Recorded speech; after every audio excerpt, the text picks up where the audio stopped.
Phone message వస్తేనే భయమేస్తుంది. డబ్బులు పడితే రాదు గానీ, కట్ అయితే మాత్రం మెసేజ్ వస్తది.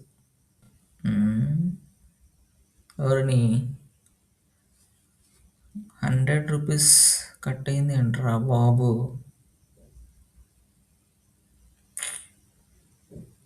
ఓరి నాయనా!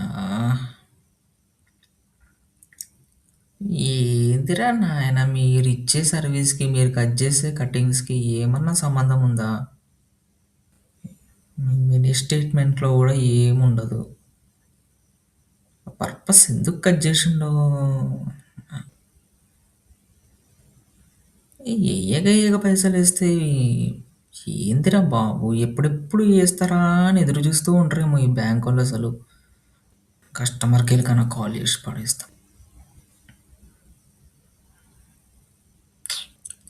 హలో! ఈ 1, 2, 3 నొక్కుంటూ కూర్చుంటే కాలు please connect to representative. Bank representative please connect. Yes Telugu.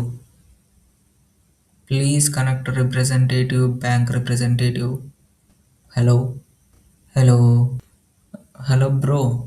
ఏం లేదు బ్రో, నాది అకౌంట్‌లో నుంచి మనీ కట్ అయ్యింది. ఒక రూ. 100. అది దేనికి కట్ అయిందో ఒకసారి చెక్ చేసి చెప్తారా? అకౌంట్ నంబరా? ఓకే. చెప్తున్నా బ్రో.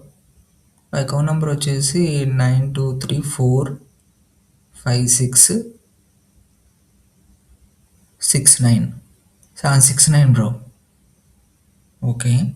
నెక్స్ట్ ఐఎఫ్ఎస్సి కోడా? అదేంది బ్రో, అకౌంట్ నంబర్ చెప్తే మీకు డీటెయిల్స్ వస్తాయేమోగా.